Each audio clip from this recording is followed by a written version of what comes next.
selanjutnya. Nikmatilah sajian program berikutnya.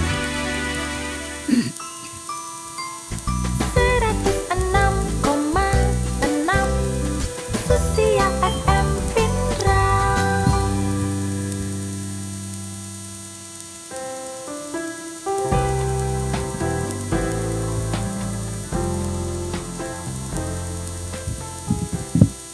Ya, Assalamualaikum warahmatullahi wabarakatuh, simpatisan Susia, dan selamat siang. Selamat berjumpa kembali di salah satu program spesial kami, yakni talk show Jaksa Menyapa. Untuk kesempatan jumpa kita di hari ini, Rabu 23 Juli 2025.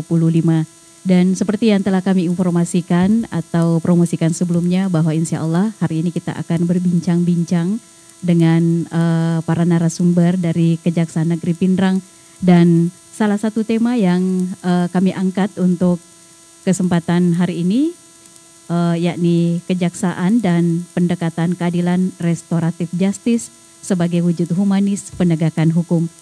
Ya, dan untuk narasumber hari ini alhamdulillah telah hadir di studio, dan saya langsung saja sapa. Yang pertama yakni Bapak Yudhistira Bayu SH. Beliau merupakan penelaah penuntun di Kejaksaan Negeri Pindrang. Ya, selamat siang Bapak. Selamat siang Ibu. Ya, alhamdulillah. Apa kabar hari ini? Alhamdulillah baik. Baik. Ya. Sudah lama di Pindrang, Pak? Masih 1 bulan saya di sini. Kurang lebih 1 bulan. 1 bulan. Sudah tahu makanan khas Pindrang? Sudah belum? Pernah coto Makassar Ibu. Coto Makassar? Sudah pernah. Itu makanan khas Makassar ya. Oh, bukan Pindrang Ibu. Cuman ada di Pindrang. Ya, terima kasih Bapak Yudhistira Bayu SH. Sekali lagi, beliau adalah penelaah penuntun di Kejaksaan Negeri Pindrang. Baik, dan kemudian yang kedua, narasumber yang kedua kita adalah Ibu Ashari SHMH. Beliau merupakan Kasubsi 2 Intelijen Kejaksaan Negeri Pindrang. Ya, selamat siang Bu Ayu. Selamat siang Ibu. Iya.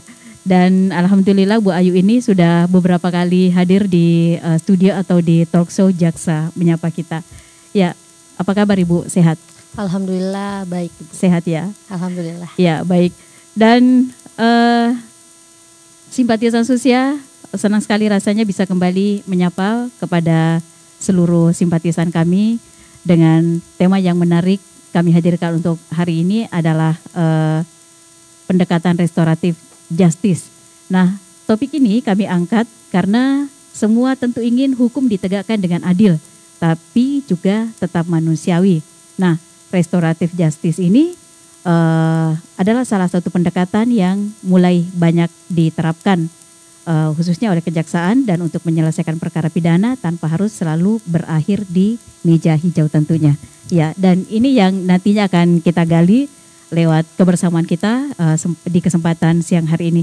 Kita akan membahas lebih jauh, lebih dalam tentang apa sih restoratif justice itu, bagaimana restoratif justice ini dilaksanakan, dan kenapa restoratif justice ini diperlukan.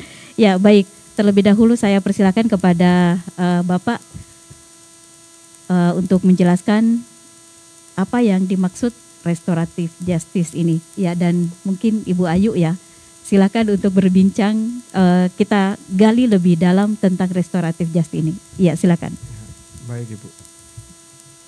Jadi terkait restoratif justice ini Bu ya, khususnya di kejaksaan sendiri, itu diatur dalam Peraturan Kejaksaan Republik Indonesia nomor 15 tahun 2020 Ibu, yang di situ mengatur tentang restoratif justice, yang jadi pada intinya, pada pengertiannya itu restoratif justice ialah suatu penyelesaian perkara tindak pidana yang mana itu melibatkan pelaku, korban, keluarga korban maupun keluarga pelaku, tokoh masyarakat serta pihak lain yang terkait guna mencari atau menyelesaikan suatu masalah pidana dengan mencari keadilan yang di mana itu menitik beratkan pada penyelesaian masalah secara itu Ibu, secara humanis lah itu Bu, ya, istilahnya. Dimusyawarahkan ya. Secara humanis, secara musyawarah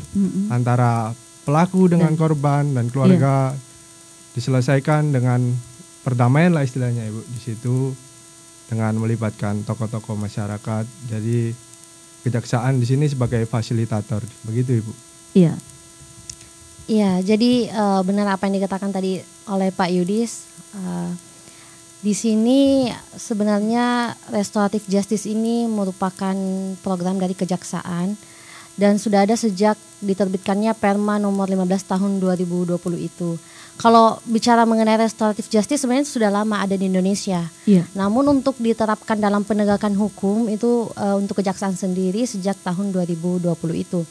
Di restoratif justice ini kita menekankan pada pemulihan kembali keadaan semula, pemulihan kembali pada keadaan semula korban.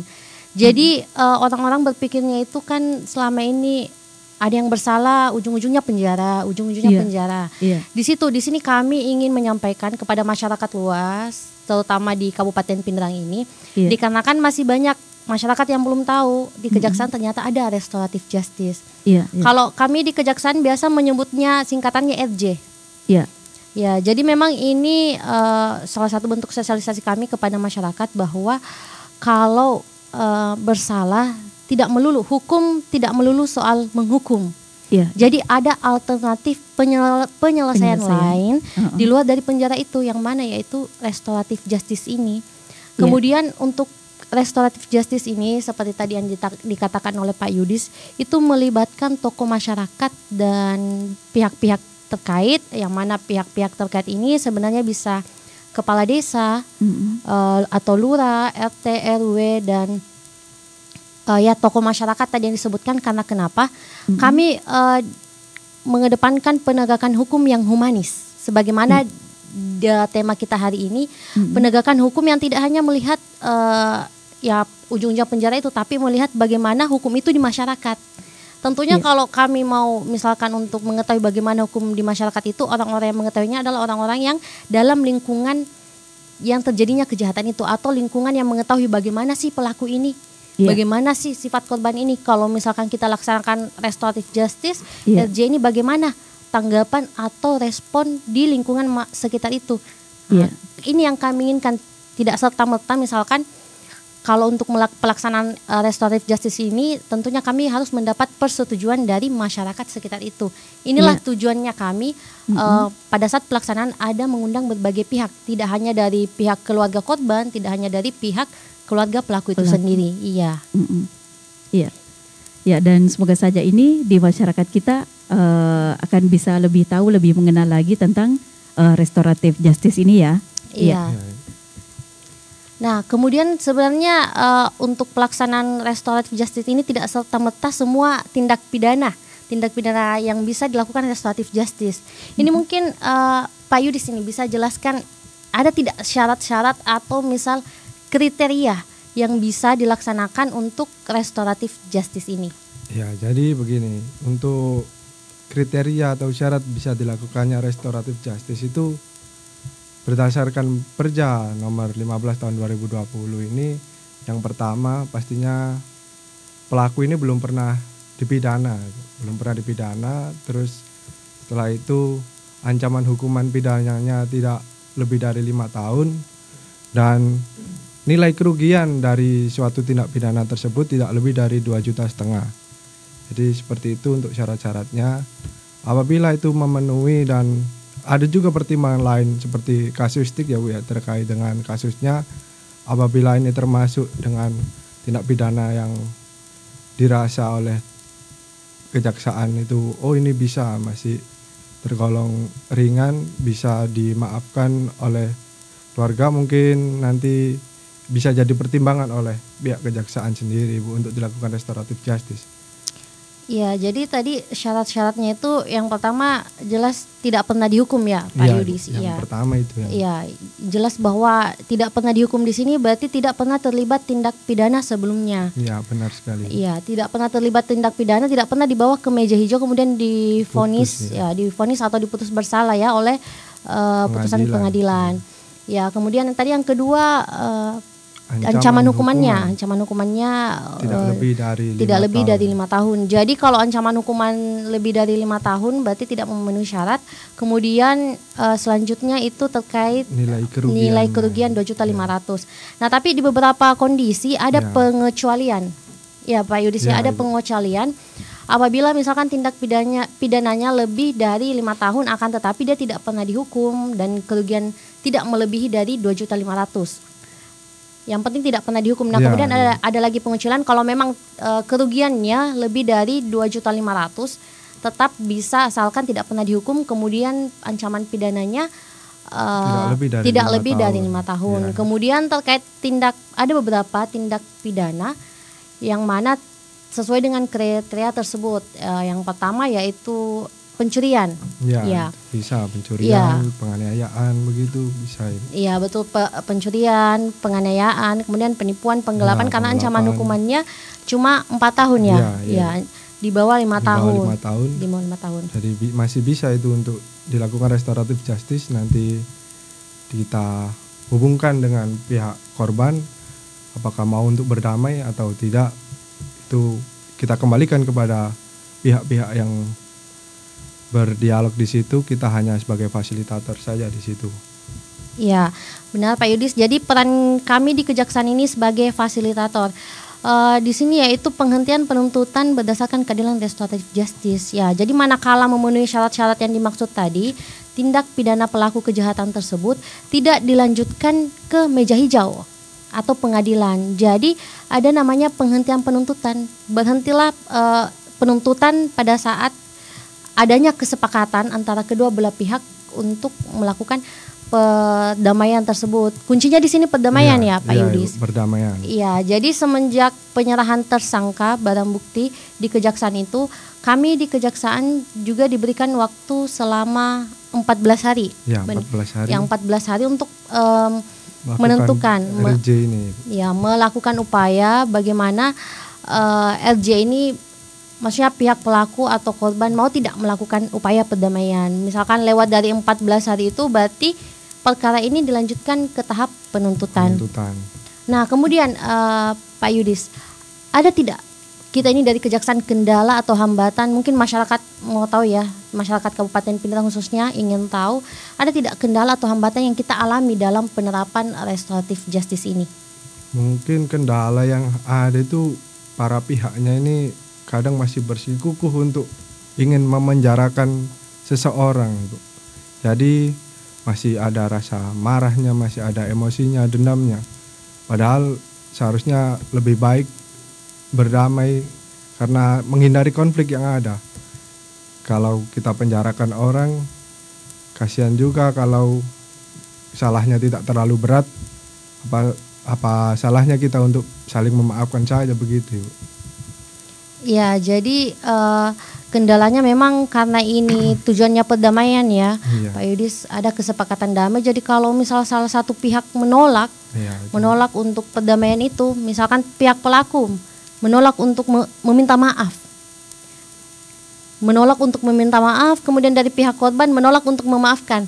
Nah ini jelas damainya tidak bisa tercapai, tidak ketemu perdamaiannya. Karena memang kami di sini kembali lagi tadi ke restoratif justice menekankan kepada pemulihan semula ya. Kadang juga misal ada korban misal pencurian ya. Ini kan ada handphone misal yang dicuri. Nilai handphone anggaplah 2 juta misalkan nilai handphonenya. Kemudian handphonenya sudah dijual. Korban mau memaafkan asalkan uangnya kembali. Tapi pelaku pencurian ini mencuri karena alasan ekonomi, yang mana kalau misalkan untuk mengembalikan 2 juta itu sudah habis dipergunakan, misal untuk anaknya sekolah, kebutuhan sehari-harinya atau ada kebutuhan mendesak. Nah di sini pihak korban merasa keberatan karena tidak adanya ganti rugi dari situ. Jadi inilah kendala-kendala yang sering kita alami dikarenakan pihak korban harus ada materi yang bagaimana sebagaimana kerugian dari pihak korban. Berbeda halnya kalau untuk penganiayaan ya Pak Yudis ya. Kalau penganiayaan seumpama itu lukanya tidak terlalu berat dan korban mau memaafkan, itu bisa itu Bu untuk dilakukan perdamaian, bisa dimaafkan. Kalau korbannya mau memaafkan bisa dilakukan restoratif justice begitu Ibu. Ya. Kemudian kami di sini kejaksaan sebagai fasilitator memfasilitasi orang-orang ini yang ingin melakukan perdamaian. Jadi tidak ada sama sekali pemaksaan. Tidak ada sama sekali unsur pemaksaan kepada baik pihak untuk pelakunya atau korbannya. Dan kemudian Pak Yudis, ini saya tanyakan, ini restoratif justice ini gratis tidak? Atau ada yang bayar-bayar begitu? Jadi mungkin kalau orang tidak tahu, publik ini pasti bilang, pasti ada apa-apanya ini kalau bisa berhenti gitu kan Bu. Yeah. Jadi di sini restoratif justice itu gratis, 0 rupiah di sini. Murni perdamaian antara pelaku dan korban di sini Bu. Jadi tidak ada uang yang harus dibayar di luar ganti kerugian Ibu, ya mungkin ke korban atau itu bagaimana, itu kan tergantung dari kondisionalnya Ibu. Nanti waktu perdamaian mau bagaimana dengan korban itu kan. Namun di kejaksaan tidak ada biaya apapun di situ Ibu. Ya benar. Jadi kami di kejaksaan melaksanakan restoratif justice ini pure untuk melakukan penegakan hukum secara humanis. Tidak ada bayar sepeser pun. Kalau misal di luar sana beredar bahwa ada begini, itu tidak benar atau berita hoax. Karena memang restoratif justice ini atau RJ ini dilaksanakan secara gratis. Kemudian kalau memang ada ya, mungkin pihak-pihak bisa dilaporkan ke kami bagian intelijen, ya, untuk ditindaklanjuti kemudian. Karena memang ini kami tekankan program untuk restoratif justice ini murni gratis dari kejaksaan. Jadi tidak ada sama sekali pun yang dibayar. Makanya dari awal kami tidak mau memaksakan upaya perdamaian itu. Benar. Iya, kami mau memfasilitasi orang yang berdamai.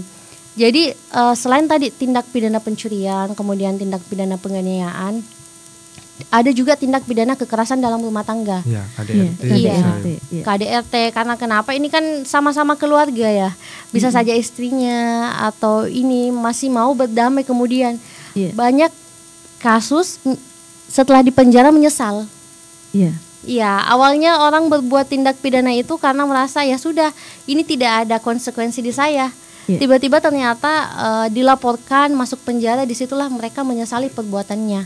Makanya mengapa tadi pada saat penyerahan dari tersangka dan barang bukti dari pihak kepolisian kepada kejaksaan, kami selalu menanyakan, Bapak atau Ibu sudah minta maaf belum sama korban?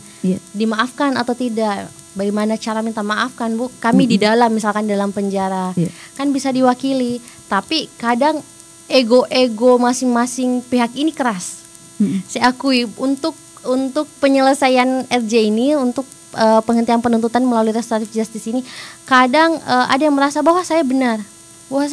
Jadi harus dibuktikan di persidangan itu. Makanya banyak juga tindak pidana penganiayaan walaupun memenuhi syarat, KDRT memenuhi syarat untuk misalkan dilakukan restoratif justice, tetap kami bawa kepada pengadilan, tetap dilanjutkan penuntutannya karena ego-ego tadi bahwa merasa dirinya benar dan tidak bersalah.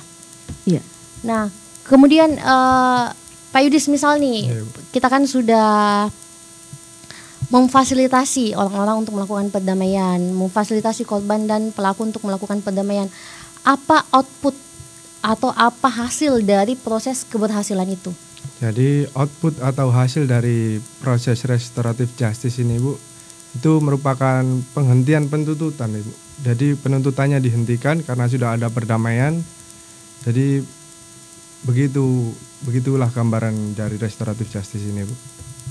Jadi perkaranya tidak dilanjutkan ke pengadilan. Apakah ini sebenarnya restoratif justice ini siapa sebenarnya yang perlu mengajukan? Apakah pelaku atau korban atau dari pihak kejaksaan sendiri yang menawarkan ini restoratif justice ini?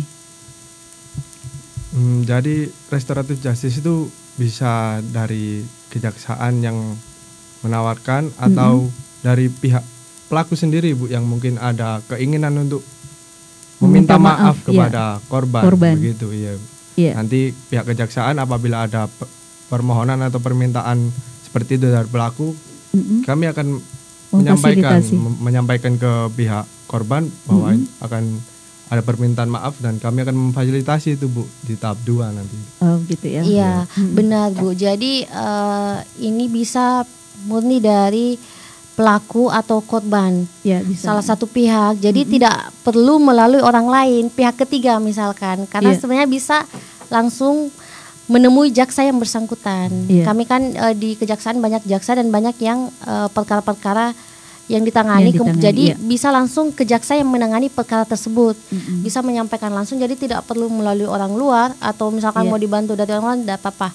Kita di sini di kejaksaan menerima siapapun itu, kalau misalkan mau ini keluarga dari ini mau minta maaf ke sini, atau ini saya mau bagaimana caranya supaya pelaku misalkan tidak dilanjutkan karena kami sudah berdamai, itu bisa langsung datang ke kejaksaan, menemui jaksa yang bersangkutan, dan apabila memang memenuhi syarat-syarat sebagaimana tadi disampaikan Pak Yudis, itu kami akan upayakan restoratif justice ini. Tapi perlu diketahui bahwa untuk restoratif justice ini, setelah misalkan ada yang mengajukan restoratif justice, ini kami harus melakukan kemudian pra-expose sebagai kepada pimpinan bahwa apakah bisa dilakukan untuk penghentian penuntutan ini berdasarkan RJ ini, kemudian dilaporkan lagi ke Kejaksaan Tinggi. Jadi misalkan tidak serta-merta sudah berdamai langsung selesai. Nanti ya masyarakat pikirnya masyarakat akan digali kembali kasusnya. Benar. Bukan digali kembali, tapi untuk pelaporan ke pimpinan. Jadi pimpinan yang menyetujui bahwa benar tidak ini dilakukan sesuai prosedur, benar tidak syarat-syaratnya ini terpenuhi. Iya, jadi tidak serta-merta jaksanya mengatakan bahwa ini bisa, tapi tetap harus ada proses yang dijalani sampai dengan pimpinan menyetujui untuk penghentian penuntutan tersebut. Iya. Ya, dan kira-kira untuk kejaksaan sendiri kasus apa nih? Salah satu contoh kasus yang pernah ditangani?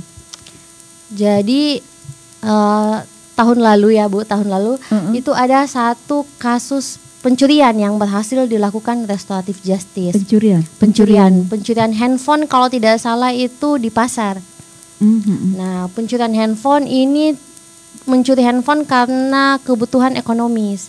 Jadi mendesak. Jadi katanya untuk uang dari hasil menjual handphone itu untuk biaya anaknya sekolah. Motif dibalik itu untuk biaya anaknya sekolah. Jadi jaksa peneliti menanyakan kepada si tersangka ini atau pelaku ini mau tidak meminta maaf secara langsung kepada korban. Kalau memang mau, kami fasilitasi, dan alhamdulillah itu berhasil, tidak dilanjutkan penuntutannya.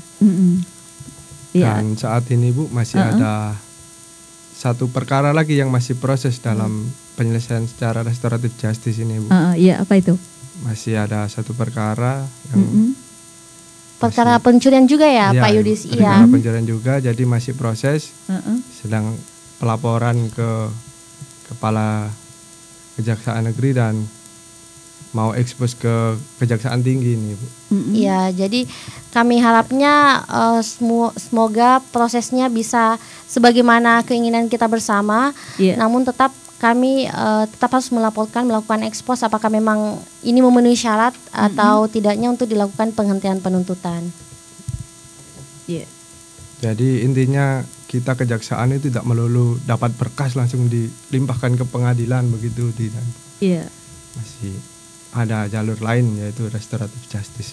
Masih ada kemungkinan dilakukan perdamaian antara pelaku dengan korban. Dan restoratif justice ini kira-kira ada tidak yang pernah merasa dipaksa ya? Oh, tidak ada. Tidak ada ya? Harusnya tidak ada yang seperti itu. Karena memang kembali lagi. Takutnya kalau ada dari jaksa yang mengintimidasi tidak ya? Tidak. Sejauh ini belum ada ya. Sejauh ini karena memang dari tadi kami yang saya tadi jelaskan itu kalau memang tidak mau melakukan perdamaian kami bisa apa? Kami cuma fasilitator, memfasilitasi. Kalau mau melakukan, kalau tidak mau melakukan ya sudah, kita lanjut saja berarti. Karena ada yang berpandangan bahwa masih pemahaman dulu, yaitu konsep pembalasan. Ya. Iya, jadi ini kan kalau restoratif justice itu keadilan restorasi, keadilan bagaimana cara memulihkan kembali keadaan semula. Tapi ada yang berpandangan bahwa masih pembalasan. Pokoknya kamu misalkan pelaku melakukan ini ke saya, kamu harus masuk penjara. Masih banyak masyarakat yang berpikiran seperti itu. Jadi memang ini salah satu juga kendala untuk pelaksanaan dari restoratif justice ini, RJ-nya di kejaksaan. Jadi restoratif justice ini intinya penyelesaian yang dipilih sendiri solusinya oleh para pihaknya, Ibu. Jadi kejaksaan hanya fasilitator aja di sini. Iya. Jadi solusinya seperti apa, nanti penyelesaian seperti apa, itu tergantung dari para pihaknya, dari pelaku, dari korban, dari keluarganya. Nanti tokoh masyarakat pun ikut menilai di sini, begitu. Ya, yang jelas masyarakat dilibatkan dalam tokoh masyarakat. Jadi bagaimana pelaku ini kesehariannya di sana? Atau memang seperti ini memang perilakunya, kan jadi pertimbangan juga. Iya, betul. Iya. Siapa tahu memang sudah residivis ya, artinya sudah meresahkan masyarakat di kampungnya dia memang suka mukulin orang atau bagaimana, kan nanti bisa jadi pertimbangan di sini, betul. tokoh masyarakat. Karena sebenarnya Bu banyak mungkin diselesaikan secara kekeluargaan. Misalkan suka mukul ya, tadi Pak Yudis bilangnya suka mukul di kampung tapi tidak pernah dilaporkan. Jadi tidak pernah sampai ke kepolisian, kejaksaan maupun pengadilan. Namun misalkan masyarakat sudah jenuh ya Bu, sudah jenuh sampai pada titik dilaporkan pelaku ini. Nah, kemudian misalnya kami di kejaksaan karena mengetahuinya bahwa dia cuma satu kali, baru pertama kali ini melakukan. Jadi kami upayakan, misal dipanggil, tapi dipanggillah tokoh masyarakatnya, kepala desa atau lurahnya, RW-RT-nya, kemudian dikumpulkan bagaimana setuju tidak dilakukan restoratif justice. Nah, disampaikan misalnya kepada kami, wah ini tidak bisa, sudah meresahkan masyarakat. Berarti keadilan untuk masyarakat itu kalau kami melakukan penghentian penuntutan ini tidak terpenuhi. Jadi kami menginginkan adil di pelaku, adil di korban, dan adil juga di masyarakat. Sebagaimana kita ketahui keadilan itu kan tumbuh di masyarakat ya, hidup di masyarakat. Jadi untuk berbagai perspektifnya tidak semua tindak pidana itu bisa kami lakukan restoratif justice tanpa adanya misalkan dari pendapat-pendapat dari yang di masyarakat itu sendiri. Jadi tujuan hukum itu kan ada 3, Ibu. Yang pertama keadilan, yang kedua kepastian hukum, dan yang ketiga kemanfaatan hukum. Jadi kalau sudah keadilan, sudah adil, sudah ada kepastian hukumnya, yang paling utama ini kemanfaatan, Ibu. Kemanfaatan hukumnya di masyarakat itu bagaimana, kan intinya begitu. Baik, simpatisan Susia, kurang lebih 25 menit kita bersama di sini tanpa terasa ya membahas tentang restoratif justice ini. Dan mungkin masih ada yang ingin disampaikan, Ibu? Jadi ini yang betul-betul kami ingin tekankan bahwa restoratif di kejaksaan ini gratis. Gratis tanpa dipungut. Itu yang harus digarisbawahi dulu. Itu yang harus kami garisbawahi bahwa itu gratis. Ada oknum-oknum seperti itu, laporkan saja, Ibu, langsung. Pada kami di bidang intelijen. Kebetulan kami ini bertugas di bidang intelijen, memang tugasnya untuk mensosialisasikan yang seperti restoratif justice ini. Jadi kalau misalkan masih ada yang beranggapan, aduh saya tidak, ini takutlah begini, tidak ada biaya. Tidak ada, tenang saja. Restoratif justice ini memang gratis di kejaksaan tanpa dipungut biaya apapun kecuali untuk pengganti rugi ya. Tapi itu syarat-syarat, kalau misalkan mengajukan syarat, korban mengajukan syarat untuk melakukan penggantian rugi. Tapi di luar itu tidak ada. Dari kami kejaksaan memang sebagai fasilitator untuk mencari keadilan sesungguhnya seperti itu. Mungkin ada yang ingin ditambahkan, Bapak? Mungkin itu saja, Ibu, dari kami yang disampaikan. Pada intinya ganti rugi itu pun yang menentukan para pihaknya itu, Ibu. Jadi kami dari kejaksaan hanya fasilitator, kami hanya mengawasi jalannya restoratif justice ini, kami yang menyampaikan ke atasan bagaimana penyelesaiannya, hanya begitu saja, Ibu. Baik, simpatisan Susia, tentang restoratif justice yang humanis untuk sebuah keadilan di masyarakat ini sangat jelas apa yang telah disampaikan oleh narasumber tadi. Dan baik, masih kami ingin sampaikan kepada seluruh masyarakat yang ingin digarisbawahi tadi bahwa restoratif justice ini gratis ya, tapi tetap ada syarat-syarat dan ketentuan yang telah diatur dalam kejaksaan ini jika ingin mengupayakan restoratif justice ini. Ya, dan mungkin ada yang ingin disampaikan sebelum kita berpisah untuk hari ini. Ya, jadi sesuai tema kita ya Bu, kejaksaan dan pendekatan keadilan restoratif sebagai wujud humanis penegakan hukum. Hukum tidak melulu soal menghukum, tapi kami di kejaksaan sebagaimana arahan dari Pak Jaksa Agung itu melakukan penegakan hukum secara humanis. Iya. Iya, saya kira itu yang bisa saya sampaikan Bu. Iya, dan Bapak ada ingin Bapak sampaikan sebelum kita berpisah untuk kebersamaan kita di kesempatan siang hari ini? Mungkin dari saya, jangan takut untuk menanyakan terkait restoratif justice ke kejaksaan ini Bu. Karena tidak ada biaya, tidak ada tekanan dari kami. Langsung tanyakan saja ke kami, jangan melalui orang lain. Itu intinya. Iya, baik. Bapak Yudhistira Bayu, beliau merupakan penelaah penuntutan Kejaksaan Negeri Pindrang, dan Ibu Ayu Ashari SHMH, Kasubsi 2 Intelijen Kejaksaan Negeri Pindrang. Ya, pada kesempatan siang hari ini kita telah membahas tentang kejaksaan dan pendekatan keadilan restoratif justice sebagai wujud humanis penegakan hukum. Ya, dan tanpa terasa kita sudah berdialog bersama kurang lebih 30 menit di sini, dan semoga saja soal restoratif justice ini bersama dengan kejaksaan membuka wawasan kita semua bahwa penegakan hukum itu bukan cuma soal siapa yang salah dan siapa yang dihukum, tapi juga soal bagaimana keadilan bisa dirasakan oleh semua pihak dengan cara yang lebih bijak dan juga manusiawi. Nah, terima kasih kepada narasumber yang luar biasa di kesempatan siang hari ini. Semoga saja ini bisa menjadi pelajaran atau mungkin bisa menjadi untuk masyarakat. Tapi semoga saja sih tidak bertemu dengan hukum ya, itu intinya.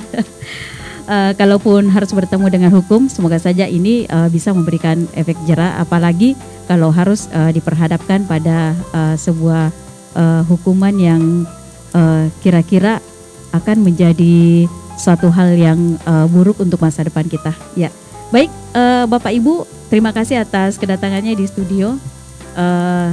Sekali lagi, semoga ini menjadi bekal untuk kita semua melihat hukum dari sisi yang lebih empati dan juga solutif. Sampai jumpa di talk show kami selanjutnya. Saya Katrina Baharudin, mohon izin pamit, dan Bapak dan juga Ibu terima kasih atas kesediaannya, atas waktunya di studio telah hadir dalam talk show Jaksa Menyapa. Akhirnya sampai di sini jumpa kita. Izin pamit, sampai jumpa dan wassalamualaikum warahmatullahi wabarakatuh.